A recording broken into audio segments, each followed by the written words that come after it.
So, as we know from DNA replication, the process isn't always perfect and mutations can happen. Part of the issue with those mutations can cause issues in both mitosis and meiosis. Okay?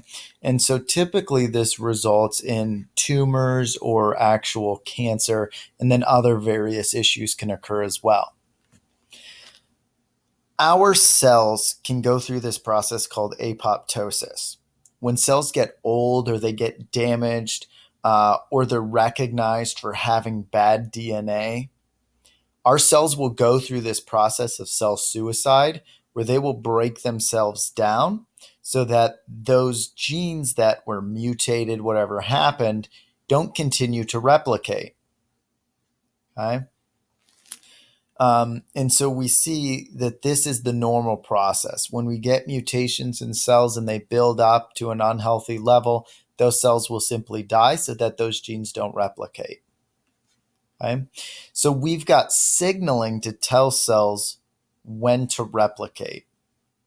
So when we get hurt, like in this image, this little boy got a cut right above his eye, a lot of those cells are missing. When those cells are missing, it signals the cells around this area to start dividing. So we get this division and it replaces those missing cells, albeit they are slightly different and it can leave a scar. Okay? So we get this signaling molecule in this area, binds to a receptor, relays, tells us to replicate our DNA, and then go through mitosis to replace those missing cells. This is what happens in a normal situation. When we get back to a normal number of cells in that area, then they don't need to divide anymore, and so it stops. Okay, and so we've got our normal cells here in this petri dish. There's a lot of space to grow, so they start dividing and replicating, and when it fills up, we get this contact inhibition, okay, where there's no more space, and these cells can tell because of the receptor proteins that exist in the membranes. And so we're done. And this is what normally happens. Okay? There are times when these methods of inhibition, stopping this cell growth, goes wrong. And so we start dividing when it doesn't want to divide. And so we can get tumors, and possibly it can lead to cancer as well. So cancer has multiple features. So we get unregulated cell division. So we see over here, cells dividing, they divide, they divide. Eventually, it fills up and there's no space. We get this contact inhibition, and so we stop dividing. Okay, and they stick to one another. There's some adhesion here based on the junctions between these cells. Okay? Within our cancerous cells that have some sort of mutation, they keep dividing and dividing and dividing, and there's nothing that's stopping these cells. They get to a point typically within these cancer cells that their shape changes, they look different, and so they no longer function correctly either. So that's part of the issue with tumors. Is it'd be one thing if they divided too much, but they no longer function in the job that they're supposed to function in. And the other issue is that they lose their stickiness. So these cells can separate from the rest of the tissue, and that's when things get bad, when that cancer travels to other parts of the body. Okay.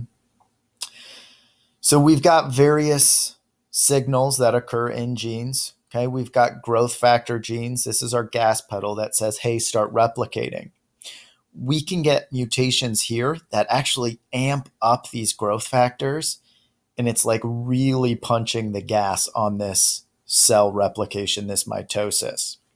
We've got tumor suppressor genes that tell cells to slow down and stop replicating. If we get a mutation here, then it's like driving without any brakes. And so we keep replicating.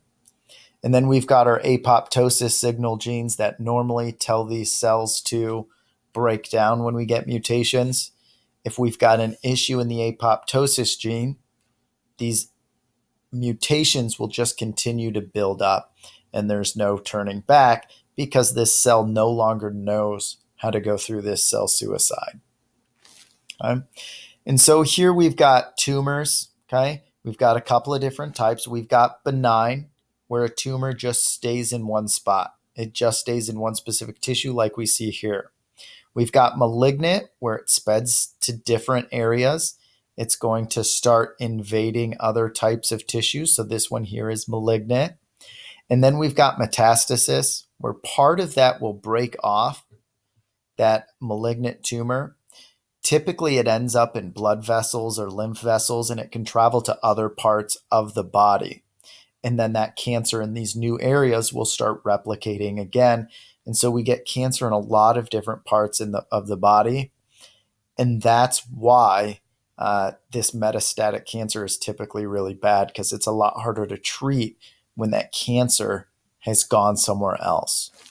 A lot of benign tumors can be treated with surgery. You just cut out that tissue, and if it's caught soon enough, those individuals are okay. Malignant's a little bit harder because you're going into a lot of different types of tissue, and you have to make sure all of the cancer is out, because if you miss some cells, they're just going to replicate, and you end up with another of these malignant tumors. Then again, metastasis, it gets to lots of different places, and this is where it's really difficult to treat. Okay.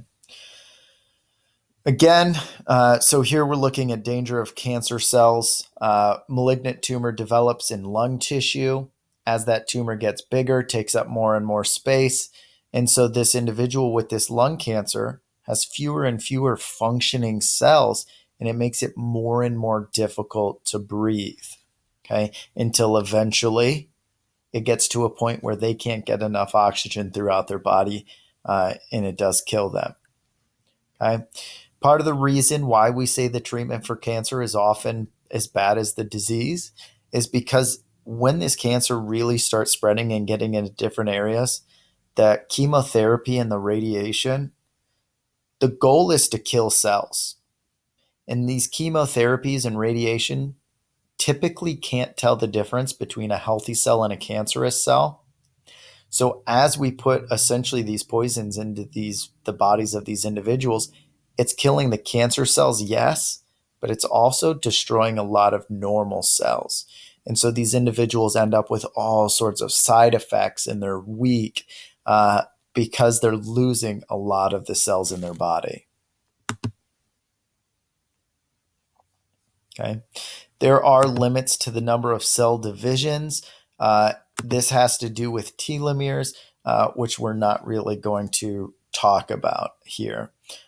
So we'll end there with our issues in mitosis, and our last video will be about these issues that can happen with meiosis.